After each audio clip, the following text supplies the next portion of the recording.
अस्सलाम वालेकुम friends. I hope आप सब लोग खैरियत से होंगे। Welcome to my channel. Earlier video में हमने एटीट्यूड को डिस्कस किया था और इस वीडियो में हम एटीट्यूड के ही डिस्कशन को कंटिन्यू करेंगे। इससे पहले जो एटीट्यूड मैंने वीडियो बनाई थी उसके अंदर मैंने एटीट्यूड को एक्सप्लेन किया था एंड एटीट्यूड की फंक्शनल थ्योरीज और एटीट्यूड कैसे फॉर्म होता है उसके बारे में बात की थी। आज की वीडियो में हम समझने की कोशिश करेंगे कि कंसिस्टेंसी प्रिंसिपल्स क्या होते हैं और एटीट्यूड मॉडल्स को भी जानने की कोशिश करेंगे। तो लेट्स सी कि कंसिस्टेंसी प्रिंसिपल हमें क्या बताता है। तो व्यूअर्स, कंसिस्टेंसी प्रिंसिपल कहता है कि we value seek harmony among thoughts feeling and behaviours. मतलब कि हम ऐसी चीज़ों को वैल्यू करते हैं या ऐसी चीज़ों को बेहतर समझते हैं, ऐसी चीज़ों के बारे में पॉजिटिव रवैया विच इज़ एटीट्यूड रखते हैं जो हमारी सोच, हमारी फीलिंग्स के अकॉर्डिंगली बिहेव करें। फॉर एग्जाम्पल, अगर आप कोई ब्रांड परचेज कर रहे हैं, let's say brand A purchase कर रहे हैं और आप समझते हैं कि ब्रांड ए की परफॉर्मेंस बहुत अच्छी है और आप ये महसूस भी करते हैं कि उसकी परफॉर्मेंस बहुत अच्छी है और एक्चुअल में उसकी परफॉर्मेंस अच्छी ना निकले जब आप उसको परचेज करके यूज करें, तो फिर दैट शोज कि ये कंसिस्टेंट नहीं है आपकी थॉट्स एंड फीलिंग से। और जब भी कोई चीज आपकी थॉट्स और फीलिंग से कंसिस्टेंट ना हो, that lead to cognitive dissonance. For example, आपका कोई क्लोज फ्रेंड है और आप समझते हैं कि आपको फ्रेंड बहुत केयरिंग, बहुत हेल्पफुल है, उसके बारे में आप अच्छा महसूस करते हैं, बट जब आपको जरूरत पड़ी और उस फ्रेंड ने आपकी हेल्प नहीं की, तो दैट मीन्स कि जो आपकी थॉट्स एंड फीलिंग्स थी उनमें इनकंसिस्टेंसी आ गई। या let's take your own example, आप समझते हैं कि हेल्दी डाइट आपकी हेल्थ के लिए अच्छी है, बट आप देखते हैं कि आप हेल्दी डाइट कंटिन्यूसली नहीं कर पाते हैं और आप जंक फूड कंज्यूम करते हैं, तो आपको अपने अंदर बुरा महसूस होगा। दैट इज, जो बुरा महसूस होना है, जो डिस्कम्फर्ट हो रहा है आपको, दैट इज कॉग्निटिव डिसोनेंस। और ये क्यों महसूस हो रहा है? क्योंकि आपने जो एक्शन लिया, मींस जो आपने जंक फूड खाया, वो आपकी थॉट्स एंड फीलिंग्स के साथ कंसिस्टेंट नहीं था। तो जो कॉग्निटिव डिसोनेंस की थ्योरी है वो कहती है कि जब भी इंसान का एटीट्यूड और बिहेवियर इनकंसिस्टेंट होगा तो आपको डिस्कम्फर्ट होगा। आई होप आप इनकंसिस्टेंसी को समझ गए होंगे। Let's move forward. Next we are going to discuss self perception theory. Self perception theory इन्हीं इनकंसिस्टेंसीज को सेटल करने में हेल्पफुल साबित होती है। सेल्फ परसेप्शन थ्योरी में हम अपने ही एटीट्यूड को बेंचमार्क करके अपने एटीट्यूड्स को स्टैब्लिश करते हैं या अपने ही बिहेवियर्स को बेंचमार्क करके अपने एटीट्यूड्स को स्टैब्लिश करते हैं। लेट्स से आपने एक प्रोडक्ट खरीदी, उसके बारे में आपने सोचा था कि that would be very good, इसकी परफॉर्मेंस बहुत अच्छी होगी, बट असल में उसकी परफॉर्मेंस आपकी एक्सपेक्टेशंस पे पूरी नहीं उतरती, तो आपको डिस्कम्फर्ट होगा। तो उस डिस्कम्फर्ट को डील करने का एक तरीका ये है कि आप सोचते हैं कि यार ये चीज़ मैंने इतनी सोच समझ के ली है, तो उसमें यकीनन कुछ तो अच्छे फंक्शंस होंगे, इतनी बुरी नहीं होगी। ये जो आप अपने आप को सेटिस्फाई करा रहे हैं या अपने बिहेवियर से अपने एटीट्यूड को बेंचमार्क कर रहे हैं, अपने बिहेवियर के अकॉर्डिंग जो आप बिहेव कर चुके हैं उसके अकॉर्डिंगली अपने रवैये को, अपने एटीट्यूड को एडजस्ट कर रहे हैं ताकि आपका कॉग्निटिव डिसोनेंस रिड्यूस हो जाए। रिसर्च ये बताती है कि अगर हम कोई काम करते हैं तो उस जैसे मजीद काम करना हमारे लिए ज़्यादा आसान हो जाता है या उसके चांसेस बढ़ जाते हैं, बिकॉज हम उस बिहेवियर से उस जैसे बाकी कामों, बाकी चीज़ों के बारे में एटीट्यूड फॉर्म कर रहे होते हैं। तो दैट इज़ वाई सेल्समैन भी इसी थ्योरी को फॉलो करते हैं और उससे फायदा उठाते हैं। और कुछ टेक्निक्स है जो यूज करते हैं, जो हम डिस्कस करते हैं। The first one is foot in the door technique. Foot in the door technique suggest कि consumer is more likely to comply with the request if he has first agreed to comply with the smaller request। मतलब अगर salesman आपके को phone करता है और आप उससे बात कर लेते हैं फोन पर, तो उसके चांसेस बढ़ जाते हैं कि आप उसकी प्रोडक्ट को परचेज भी कर लें। या सेलमैन आपके डोर पे आता है और वो सक्सेसफुल हो जाता है कि वो आपको डोर पे बुलाकर आपको अपनी बात बता दे, तो चांसेस इस बात के बढ़ जाते हैं कि आप वो परचेज करें। तो स्मॉलर रिक्वेस्ट क्या है कि आपने उससे बात कर ली, बिगर रिक्वेस्ट क्या है कि that you have purchase that thing.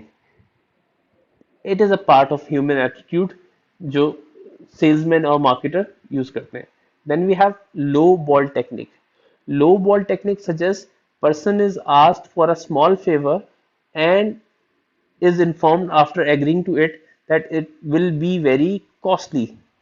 जब हम से कोई छोटी सी बात की जाती है, कि स्मॉल फेवर ली जाती है और बाद में उसके नतीजे में हमें पता चले कि यार ये तो बहुत मुश्किल काम है, तो हमारे चांसेस बढ़ जाते हैं वो करने के, बिकॉज हम वो स्मॉल फेवर कंप्लाई कर चुके होते हैं। This technique is very common in automobile sales में बहुत कॉमन यूज होती है कि गाड़ियों की एक बेयर बोन गाड़ी आपको बताई जाती है, तो इतनी प्राइस है इसकी, बट जब आप लेने जाते हैं तो पता चलता है आपको लेदर सीट्स के लिए अलग पैसे देने हैं, आपको एच आई डी लाइट्स के लिए अलग पैसे देने हैं, आपको मल्टीमीडिया के लिए अलग पैसे देने हैं, तो it turn outs to be very expensive. But since you tend to agree on the basic product, तो you are likely कि you will buy more. Same goes जब आप प्ले स्टेशन या एक्सबॉक्स खरीदते हैं, तो अपेरेंटली आप कहते हैं कि यार ये इतने थाउजेंड का है and it is having so much good graphics, let's buy it.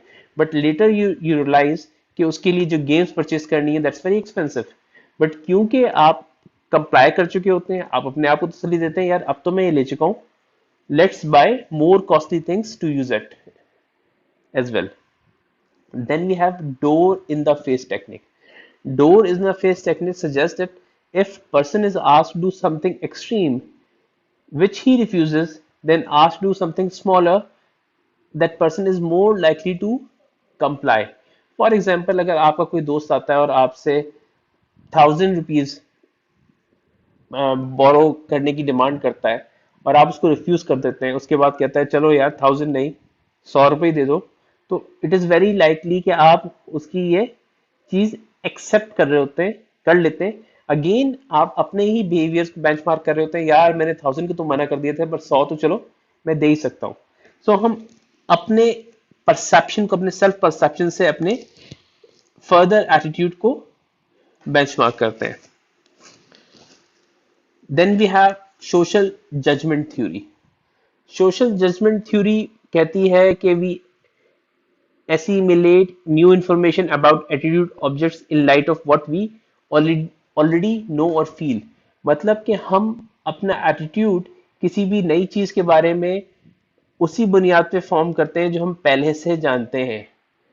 That means कि हमारा एक इनिशियल एटीट्यूड होता है जो फ्रेम ऑफ रेफरेंस के तौर पे काम करता है, फिर latitude of acceptance and rejection, हम उस इनिशियल फ्रेम ऑफ रेफरेंस की बेस पे नई चीज को रिजेक्ट या एक्सेप्ट करते हैं। फॉर एग्जाम्पल आपका एटीट्यूड है कि एप्पल कंपनी बहुत अच्छे मोबाइल फोन बनाती है, तो जब एप्पल कंपनी एक नया मोबाइल फोन या कोई नई प्रोडक्ट लॉन्च करेगी, तो इट इज लाइकली कि आपका एटीट्यूड उस नई प्रोडक्ट के तरफ भी पॉजिटिव होगा, बिकॉज आपका initial frame of reference positive था। अगर आप कहते हैं कि फला कंपनी या एबीसी कंपनी की प्रोडक्ट्स बहुत बुरी होती हैं, तो वो एबीसी कंपनी अगर कोई बहुत अच्छी प्रोडक्ट भी ले आएगी, तो आपका इनिशियल एटीट्यूड यही होगा कि यार ये कंपनी बुरी प्रोडक्ट बनाती है तो उसकी नई प्रोडक्ट भी बुरी होगी। यही रीजन है कि ब्रांड्स ऐसी चीजों को अपने एड्स में यूज करते हैं, ऐसे सेलिब्रिटीज को यूज करते हैं जिनकी तरफ आपका एटीट्यूड पॉजिटिव होता है। तो लेट्स से आपका एटीट्यूड जो है वसीम अकरम की तरफ पॉजिटिव है, और वसीम अकरम किसी चीज को एड में आके इन्फ्लुएंस कर रहा है, किसी को सपोर्ट कर रहा है, तो इट इज लाइकली कि उस वसीम अकरम का जो फ्रेम ऑफ रेफरेंस है वो नेक्स्ट चीज पे एक्सेप्टेंस लेवल पे चले जाए, वहां पर भी आपका एटीट्यूड पॉजिटिव फॉर्म हो जाए। तो इन सिंपल वर्ड्स हम अपने नए एटीट्यूड्स पुराने एटीट्यूड्स के फ्रेम ऑफ रेफरेंस से डेवलप करते हैं। Then we have balance theory. Balance theory ये सजेस्ट करती है कि if we are having a tried with some person, for example के एक पर्सन है, देन उस हमारी एक परसेप्शन है किसी एट्रीब्यूट ऑब्जेक्ट की तरफ, और देर इज अनदर पर्सन, उसकी भी परसेप्शन है एट्रीब्यूट की तरफ जो कि आपसे डिफरेंट है, तो that will create unbalance towards your attitude. For example, आपका कोई फ्रेंड है और उसको बिरयानी पसंद है और आपको बिरयानी बिल्कुल नहीं पसंद। लेट्स अज्यूम, वैसे तो बहुत अनलाइकली सी बात है किसी को बिरयानी ना पसंद हो, at least for me, but let's assume कि आपका एक फ्रेंड है, उसको बिरयानी बहुत पसंद है और वो आपका बहुत अच्छा दोस्त है और आपको बिरयानी बिल्कुल नहीं पसंद। तो व्हाट इज हैपनिंग कि आपका एटीट्यूड फ्रेंड की तरफ तो पॉजिटिव है बट बिरयानी की तरफ नेगेटिव है, और उस फ्रेंड का एटीट्यूड बिरयानी की तरफ पॉजिटिव है। That is bringing inconsistency. अब आप उस फ्रेंड के साथ अगर बाहर खाना खाने जाएंगे तो वहां पे एक चैलेंज क्रिएट होगा। अब उसका नतीजा क्या होगा, या तो आपका एटीट्यूड बिरयानी के लिए एक्सेप्टेबल हो जाए, या आपके फ्रेंड का एटीट्यूड बिरयानी के लिए चेंज हो जाए और आप किसी और चीज को यूज कर लें। तो अदरवाइज अगर आपका एटीट्यूड भी चेंज नहीं हो रहा, आपका फ्रेंड का एटीट्यूड भी चेंज नहीं हो रहा, तो दैट विल रेज टेंशन और दैट विल रेज कॉन्फ्लिक्ट। तो कॉन्फ्लिक्ट, जब भी इनकंसिस्टेंसी होगी तो कॉन्फ्लिक्ट रेज होगा। कॉन्फ्लिक्ट को रिजॉल्व करने का या इस टेंशन को रिजॉल्व करने का एक ही हल है कि दोनों में से एक बंदा अपना एटीट्यूड को मॉडिफाई करे। Okay, let's move ahead. We let's look at the models जो हमें एटीट्यूड डेवलप करने में हेल्प करते हैं। Fishbein model, which is a multi attribute model, suggest कि हमारा जो एटीट्यूड फॉर्म होता है that is based on salient beliefs, object attribute linkages and its evaluation।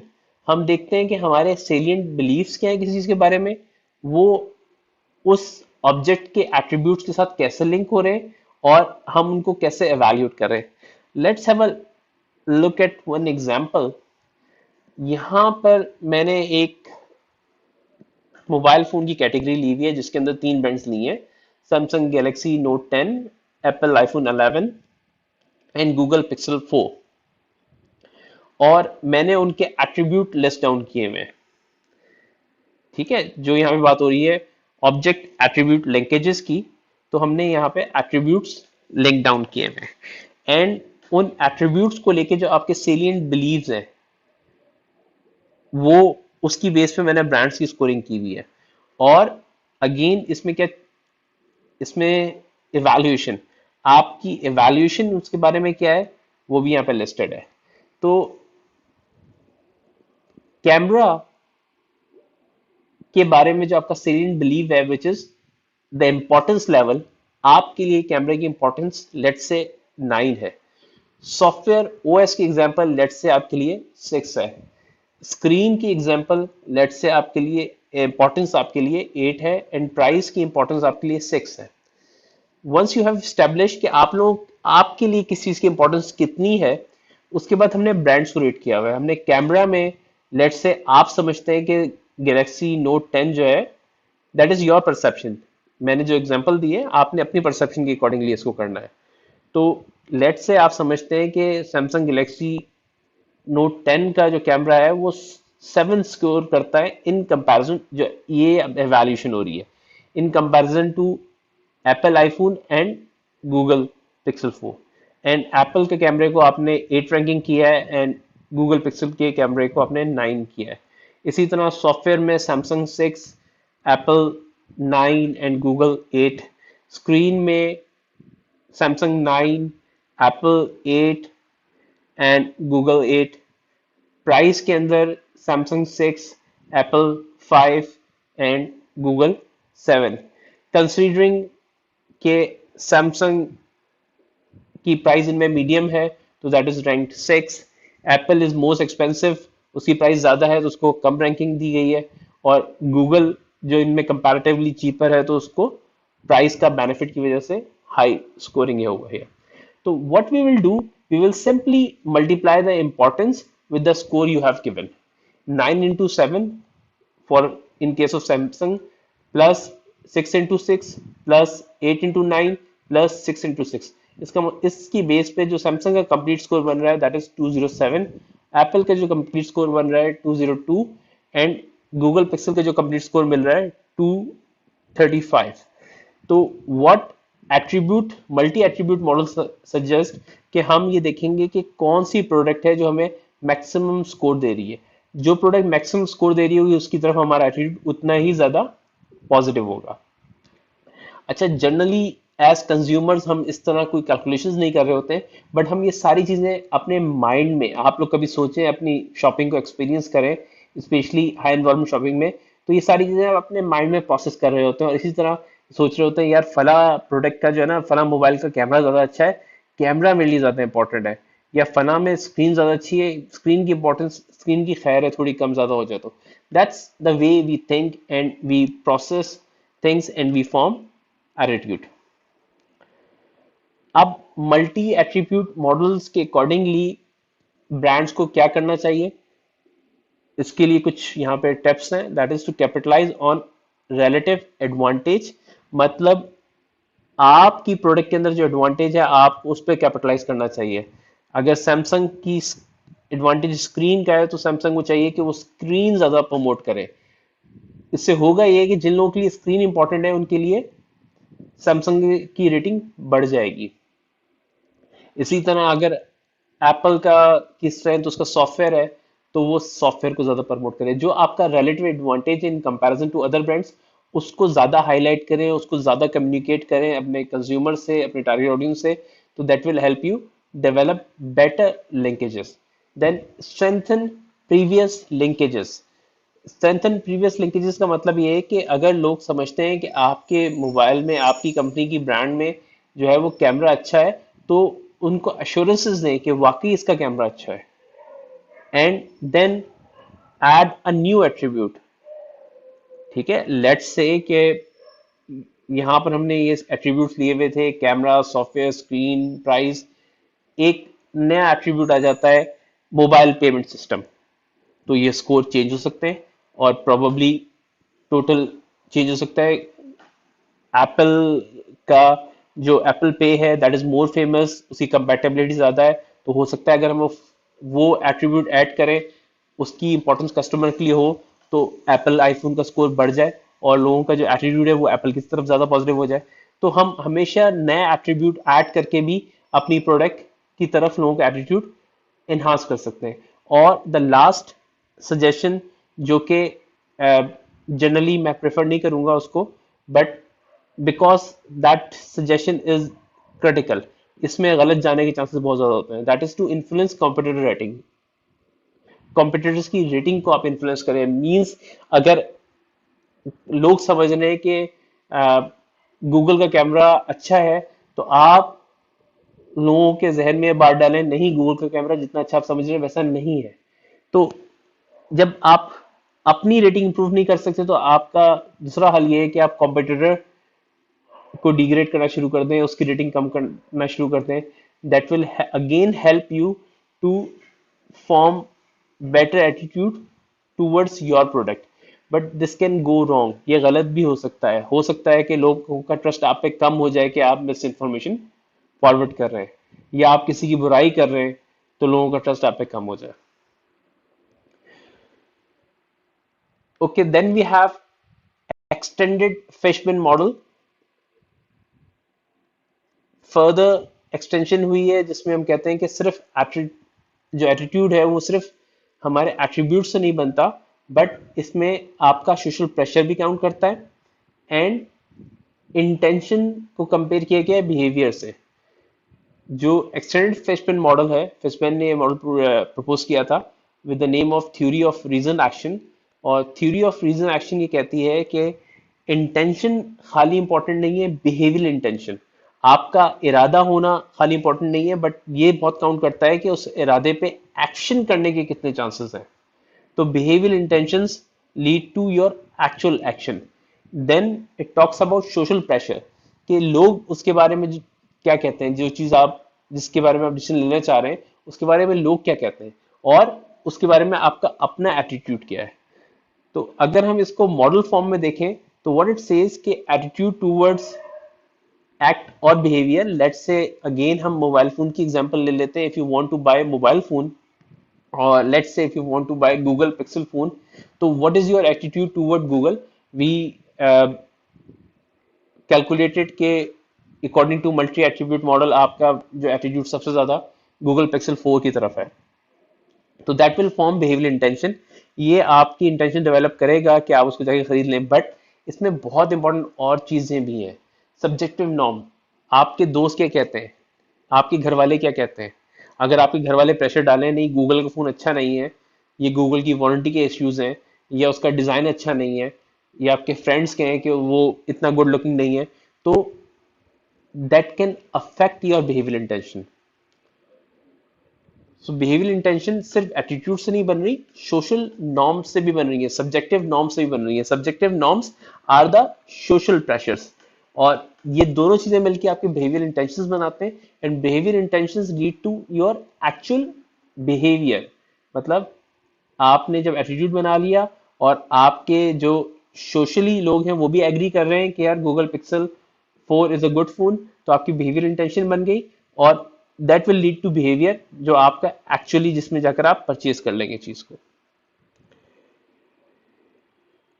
अच्छा, मार्केटर्स कैसे आपके एटीट्यूड को चेंज कर सकते हैं? That is through reciprocity, scarcity, authority, consistency, liking and consensus.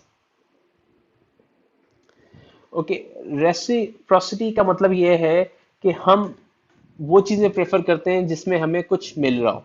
तो it's always a give and take relationship. For example, अगर आपने लेट्स से सर्वे फॉर्म भरवाना है, तो आप लोगों से वैसे ही कहते हैं यार सर्वे फॉर्म भर दो, उस बदले में उनको कुछ नहीं दे रहे, तो आपको रिस्पॉन्स कम मिलेगा. बट आप ये कहते हैं कि अगर आप सर्वे फॉर्म भरेंगे तो आपको एक गिफ्ट मिलेगा या कोई चीज मिलेगी, तो आप लोग खुद देखें कि आपका जो रिस्पॉन्स रेट है वो इंक्रीज हो जाएगा. तो it is always two way relationship, give and take relationship. आपका जो कस्टमर है, आपका कंज्यूमर ये देखता है कि आप उसको क्या दे रहे हैं. If you are giving values and more features for the money, then it is more likely कि उनका एटीट्यूड आपके प्रोडक्ट की तरफ फेवरेबल होगा. Secondly, people prefer those things जो कम अवेलेबल होती हैं, जिनकी मार्केट में लैकिंग होती है, स्केर्सिटी होती है. तो लोग ऐसी चीजों की तरफ ज्यादा तवज्जो देते हैं. तो स्केर्सिटी आप कैसे डेवलप कर सकते हैं? आप अपने फीचर्स को डिफरेंशिएट करें, अपनी प्रोडक्ट के अंदर यूनिकनेस लेकर आए. Through uniqueness and through differentiation you can develop scarcity. मतलब फिर जो प्रोडक्ट आपकी होगी वैसी प्रोडक्ट औरों की नहीं होगी, तो लोग आपकी प्रोडक्ट की तरफ ज्यादा अट्रैक्ट होंगे, आपकी प्रोडक्ट की तरफ ज्यादा अच्छा एटीट्यूड फॉर्म करेंगे.